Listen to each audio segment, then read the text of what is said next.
thank you all for being here, for making the trip here. I know a lot of people had travel challenges of various sorts trying to get here. We really appreciate your perseverance, your willingness to come all the way and join us and be part of the coalition conversation around what we do with transformational education and with student well-being, lifelong well-being. I'd like to tell you a little bit about the program for this morning, for today. We've had to make a few adjustments. One in particular, we had to switch the media panel to later in the afternoon. One of the panelists is still somewhere in transit. Should be landing sometime about 1:20, and then he will get here very, very quickly, hopefully, and be able to participate in that. So we've made some adjustments to the program, but for you here in the room, that should be pretty easy to follow along with. Mostly we moved the media panel to the afternoon and moved everything else up or a little bit earlier. And for people who are on Zoom, hopefully I think Dana sent out a revised schedule to people so that they can follow along and see what we're doing.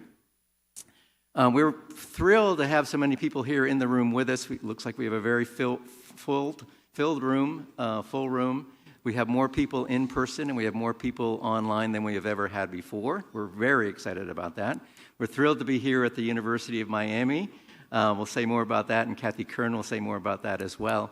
It's a wonderful venue. We've had a wonderful time working with Kathy and her staff to make this all come together, and we appreciate what they've done for us. As I mentioned, we have a really full program. We've been so excited in putting it together. People have been responding to our requests really generously. I think when we started asking people to be part of the panels and talking to keynote speakers, we hoped that a few of them would work out, but really everybody said yes. So we have an abundance of riches in many ways with our panelists, with our keynote speakers, with students who are here in the room, with our poster session, with everything else that's part of the program. And particularly the keynote speakers I want to mention, we have Michael Lamb, who's going to be coming up shortly after we get through some of the introductions, Eric Mazur, who's going to be after lunch, and then Graham Burnett is this evening at dinner, and Mary Murphy tomorrow. As we start the conference, I particularly want to mention how much the coalition has grown. You know, we started in 2017, really, with a group of people who were interested in coming together and talking about students, student success, student well-being, student mental health as well, which was really just a dozen people in a room in a hotel back in 2017, and we've grown immensely since then. And we've grown immensely, really, in the last year. People who were here at the last conference that was at Georgetown, we were probably about 15 members, 18 members then. We're about 35 members now, and we have applications, I think by my count, 7 more applications in various processes of being submitted and reviewed. So we're really excited about that. I think that we as a coalition have recognized that there's interest in what we're trying to achieve, there's interest from you in what we're trying to achieve and trying to make the lives of students better. I particularly want to mention the new members, to call them out. And mention their names, just say a little bit more about that. We were kind of in the process of reviewing applications as we finished the conference last year, and those, I think there were 4 schools that we mentioned at the time that have now become full members, so I want to make sure that we mention them. University of Miami in particular, as Kathy Kern will tell you, I think the first thing we asked her as a new member was, can we have our conference at the University of Miami? And she very nicely said yes, and we've been working with them since then. Ohio Northern is now a member, Soka University, Texas Tech, and then we've added a number of other additional ones in the last months since the last conference: Boston College, Florida Atlantic University, University of Denver, Kent State University, Lehigh University, Ohio Wesleyan University, University of St. Thomas, University of Utah, and also we have 2 particular new members that I want to mention. We have a representative here from Al Akhawan, a university in Morocco. They have been coming to our conferences since the first in-person one that we had. They are our first international member. We're very excited about that.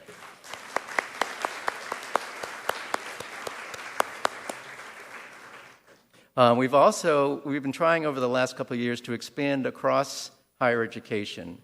And as you know, if you've been to conferences before or heard some of our remarks, we try to include a wide range of different schools. We have large public institutions, we have small privates, regional institutions, and we're trying to expand into another big part of higher education, which is community colleges. So we also have our first community college here today. Saddleback Community College in Mission Viejo, California, is their first community college member. And I don't know if we have a representative from there today. I know they were trying to make it, but had some difficulty in travel. But welcome them as well. And I want to particularly mention Larry Galizio, who's part of our steering committee, is the president of the Community College League of California. And he has been instrumental in, I think, telling us more about what the community college world is like and introducing us to a wide range of people. Larry was supposed to be here. We've had a number of people who have also had some illnesses and some health issues. Larry is one of them, so he's not actually here today, but I wanted to mention him specifically because he's been so helpful to us. Of course, there's many things happening in higher education, and we've had lots of conversations for people who were here at the reception last night and in other places. Of course, we've talked to people about all that's happening in higher ed, and there's so many things. There's so many distractions, frustrations, challenges. We particularly appreciate your willingness to spend at least today and tomorrow focused on what the coalition does. We think that's incredibly important.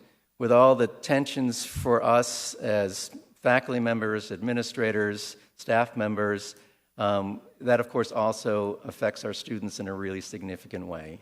It affects their mental health, it affects their outlooks on life and what they hope to achieve and the goals that they set for themselves. So we appreciate your taking the time to come together, to hear our message and messages, to share your own experiences and your own messages.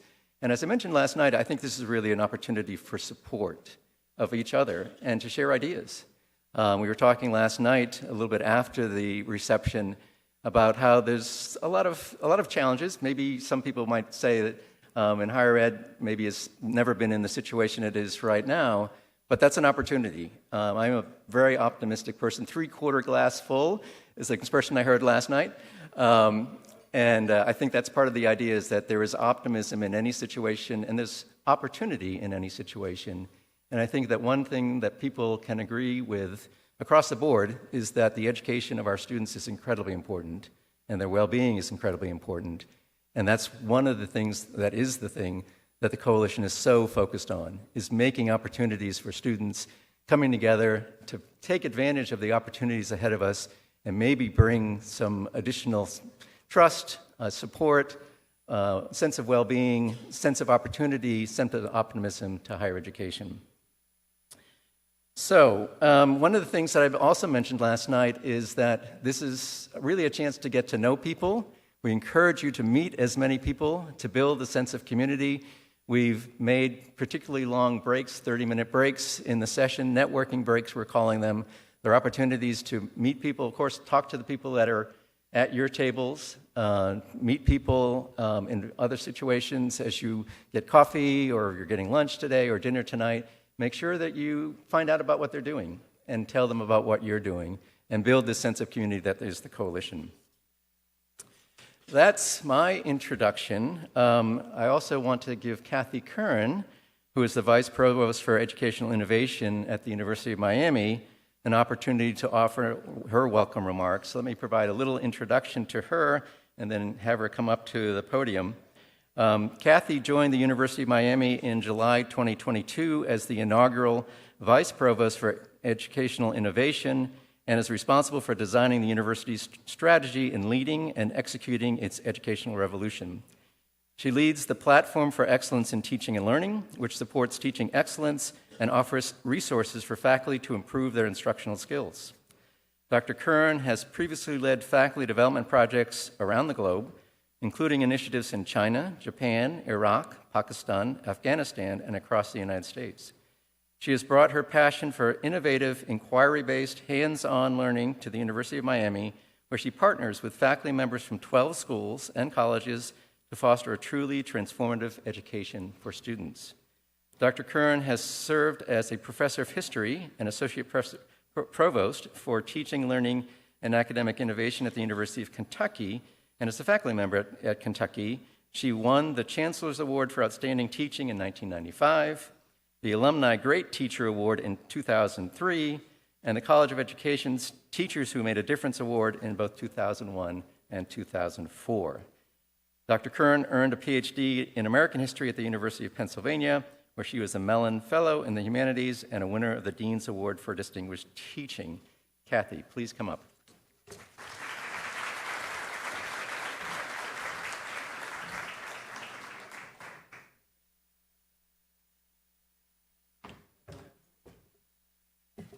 Thank you so much, Keith, for that generous introduction, which makes me sound, among many things, very, very old. I am listening to your complaints last night about the weather, and I would like to point out this array of sunshine that has been brought to you by the University of Miami. You should enjoy it now, in case that's it. Well, on behalf of the University of Miami, I really, really want to welcome all of you. We're so honored to host this meeting, even though it did seem a little quick upon our membership. So those of you who are contemplating membership may want to consider whether you're ready to host the next national meeting. But we are very pleased to have you here, and we hope you will find an opportunity to enjoy our beautiful campus. Walk that way on the breaks. I want to acknowledge many of my amazing colleagues from the University of Miami who do the real work of teaching, learning, and innovation every day. So if you're from the University of Miami, could you just at least raise a hand? These people, you may need them, among other things, to find the restrooms, which, like, we have to exit the building and go that way, I think, to the restrooms. You can tell I'm still fairly new. I also want to acknowledge my colleague and my partner in crime, the Dean of Undergraduate Affairs, Dr. Maria Galli-Stampino. Maria, would you stand up? She's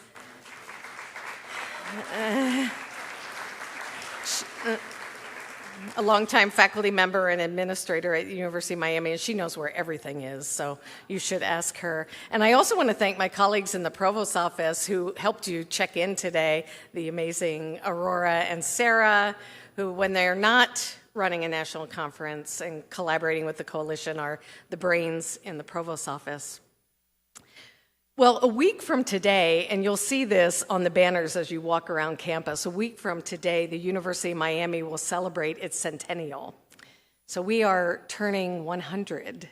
And while that's a lot in dog years, it's not so much in higher education. But I've been thinking about it a lot because I find comfort in this moment in higher ed, where there are so many daunting challenges. I find comfort in the story of the founding of the University of Miami. No sooner had this fledgling university enrolled its first class than the city of Miami was hit by a really destructive hurricane. So in the first year of our existence. And so we started again, putting up temporary buildings. I don't think we're still using them, but we might be. And reimagining a university that was destroyed overnight, seemingly out of nowhere. The power of that origin story is not lost upon us. In 1926, the students unofficially chose the ibis, and our mascot is Sebastian the ibis, because folklore has it that the ibis is the last of the marsh birds to leave before a storm, and the first to come in after a hurricane and return. I wager that each of our universities in its archives has similar stories of resilience, of rebuilding, and I think we need those stories now more than ever. As Keith suggested last night and again today, the work of the coalition that unites us here is urgent in these times. In my brief, I don't know, maybe it's only been a year with the coalition, I've heard so many people say when they come to a national meeting, they feel like they've met their people at this meeting. And it's that, but it's much more than that. It's about the work of the coalition and our collective research, our collective intervention into teaching, learning, student support to benefit our students, to provide that time, the space, the mentoring to help them create lives of meaning and purpose in these very challenging times. And that work, it seems to me, really gets at the value proposition of higher education. We need some stories, like the resilient ibis, to give us hope and to remind us of who we are in the face of disaster. And we need other stories to remind the public of who we are and why we do what we do. That's the story of the Coalition for Transformational Education, and I look forward to writing our next chapter together here over the next 2 days. Thank you. Welcome.